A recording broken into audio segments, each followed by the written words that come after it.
Salam Lolers, selamat datang kembali di channel Love or Light, channel yang akan mereview apapun yang saya mau review. Tentunya review ini bersifat subjektif, dan minimal yang saya review adalah apapun yang saya suka, atau yang bikin saya jatuh cinta. Oke, langsung ke topik. Tahukah kalian akan dialog Troy Martini, 3 measures of Gordon, 1 of vodka, half a measure of Kinaliwet, shake it very well until it's ice cold, then add a large thin slice of lemon peel. Jika Anda ingat, maka Anda termasuk peminum nih. Ini adalah kata-kata dari Daniel Craig untuk memesan minuman favoritnya ketika dia berperan sebagai James Bond. Daniel Craig sendiri sudah menuntaskan sequel terakhir dari James Bond, di mana film terakhir Daniel Craig sebagai James Bond ditutup dengan beragam emosi. Namun kali ini saya akan mereview film pertama Daniel Craig sebagai James Bond.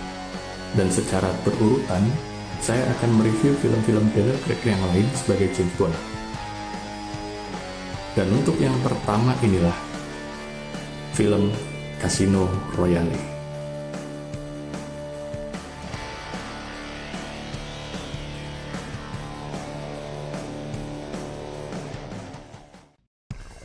Film yang rilis di tahun 2006 ini bergenre action adventure crime dan termasuk film Bond yang paling beda dari sebelum-sebelumnya.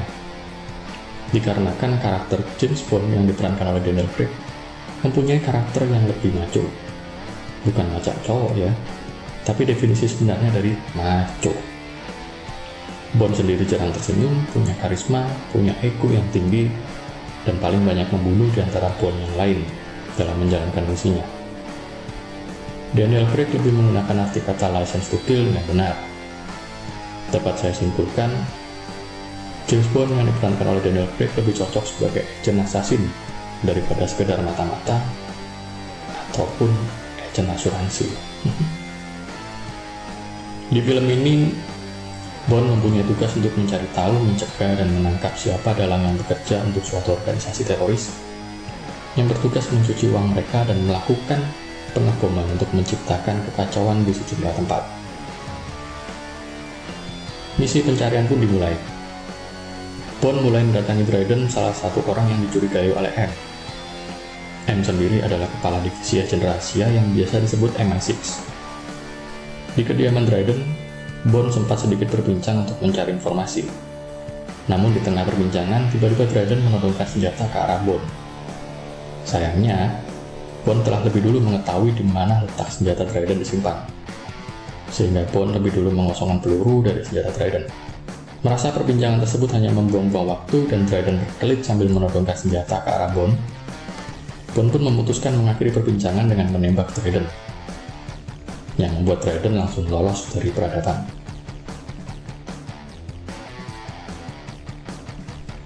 Di tempat lain, tepatnya di Mbale, Uganda, Mr. White sedang mengadakan pertemuan dengan kepala pejuang Uganda yang bernama Stephen Obano. Mr. White sendiri adalah perantara yang memperkenalkan kelompok-kelompok teroris dengan seorang banker yang mampu mengelola keuangan para teroris dan memberikan keuntungan yang besar kepada teroris. Banker tersebut bernama Lesif. Setelah nongkrong bareng dan terjadi kesepakatan, Stephen Obano menyerahkan sejumlah uang untuk dikelola oleh Lesif. Kembali ke Bond. Bond bersama dengan seorang agen bernama Carter melakukan perjalanan ke Madagaskar untuk mengawasi seseorang yang bernama Molaka. Ketika sedang mengawasi, penyamaran Carter terbongkar karena kecerobohannya. Hal itu membuat Molaka kabur dan Bond harus dengan terpaksa mengejar. Terjadilah aksi kejar-kejaran yang seru. Molaka dengan kemampuan parkurnya berusaha lari dari kejaran Bond, dan akhirnya Molaka berhasil kabur hingga sampai di kedutaan Madagaskar. Bond yang melihat hal itu berusaha untuk masuk ke dalam kedutaan dengan caranya, dan berhasil menangkap Molaka serta melukai kepala kepolisian di tempat itu. Aksi kejar-mengejar pun berbalik. Sekarang Bondlah yang dikejar oleh beberapa anggota kepolisian di tempat itu.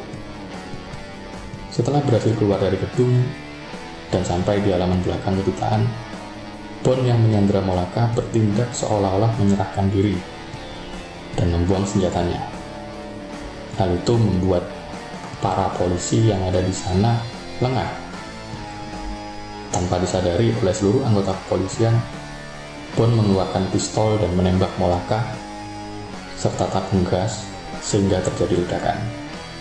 Dan Bond berhasil melarikan diri serta membawa bawaan Molaka yang berupa telepon seluler karena mungkin belum ada Android tahun 2006, dan bom yang ada dalam tas Molaka.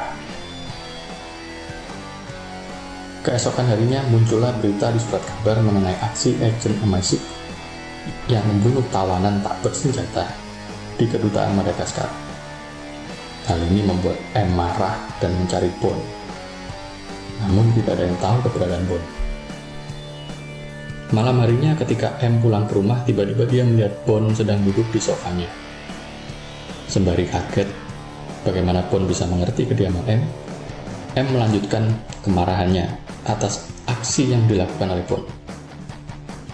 Walaupun Bond sudah sedikit menjelaskan alasannya, M tetap marah.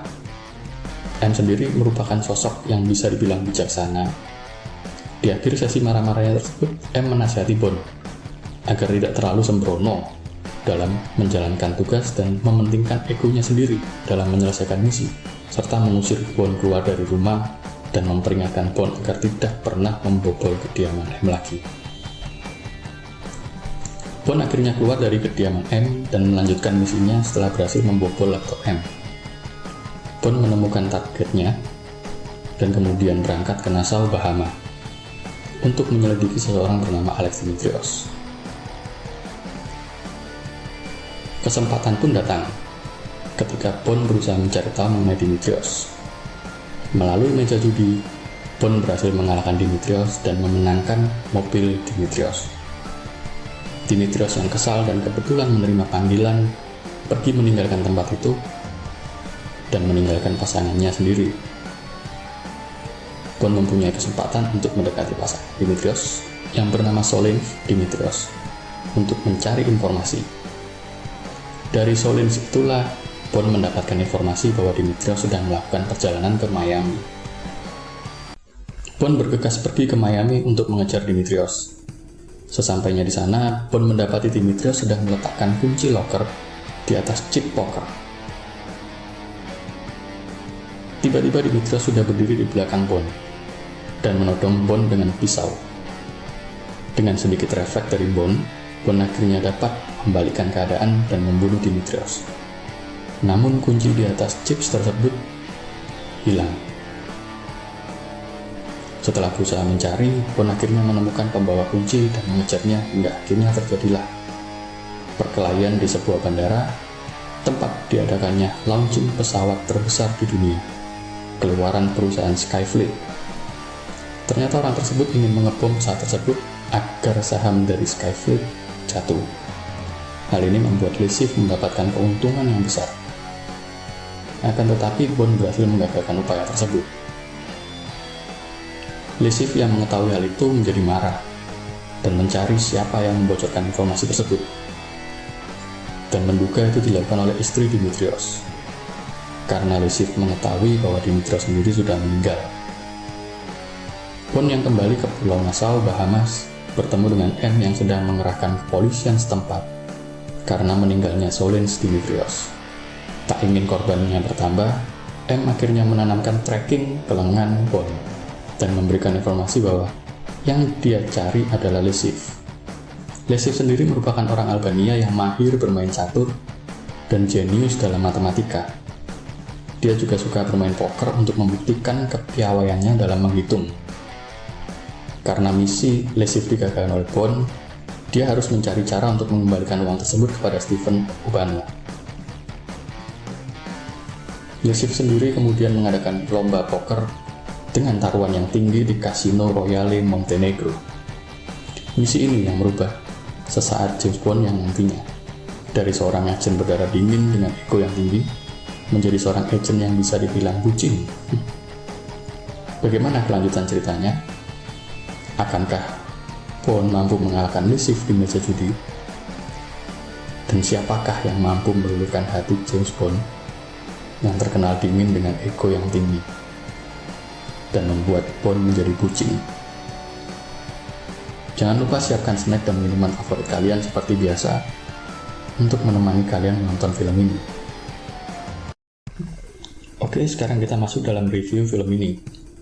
Menurut saya, film ini harus kalian tonton. Atau tonton kembali bila sudah lama kalian tidak menonton film ini. Untuk film yang keluar di tahun 2006 ini, tidak membuat film ini terlihat usang. Karena adegan-adegan action yang berbahaya dan efek-efek yang natural di film ini masih membuat film ini layak untuk dinikmati di tahun 2022 atau bahkan tahun-tahun ke depan. Dan kalian juga bisa melihat aksi Daniel Craig sebagai James Bond dengan karakter yang berbeda. Karena karakter James Bond di sini lebih macho dan berkarisma. Beda dengan karakter-karakter James Bond sebelumnya yang flamboyan dan elegan. Hal ini membuat film ini terasa lebih segar daripada film-film James Bond sebelumnya. Cerita dari film ini juga oke menurut saya. Karena cerita dari film ini dibuat berkelanjutan dengan film-film berikutnya yang nantinya saya review juga. Keseruan dari film ini tidak hanya terletak pada adegan lainnya, melainkan juga adegan di meja poker. Di sini kalian dapat merasakan ketegangan melihat orang-orang berduit menghamburkan jutaan dolar hanya di atas meja hijau. Bukan yang di pengadilan ini mejanya ya, beda mejanya. Warnanya sama. Itulah sedikit review yang membuat saya suka dari film ini. Sekarang saya akan bahas sedikit kekurangan dari film ini. Kekurangannya hanya satu menurut saya. Ketika James Bond sedang bucin, dia terlihat seperti ABG labil yang ingin meninggalkan agensinya demi bersama seseorang yang dia kasihi.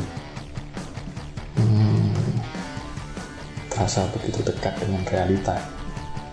Tapi tenang, itu hanya sesaat sebelum sang super agent akhirnya tersadar dan kembali ke jalan yang benar. Ya itulah sedikit kekurangan menurut saya. Dimaklumilah, Bond juga manusia biasa. Jika kalian mempunyai pendapat berbeda, silahkan bagikan di kolom komentar. Overall, I love this movie. Akhir kata, jaga selalu protokol kesehatan dan hasta la vista guys.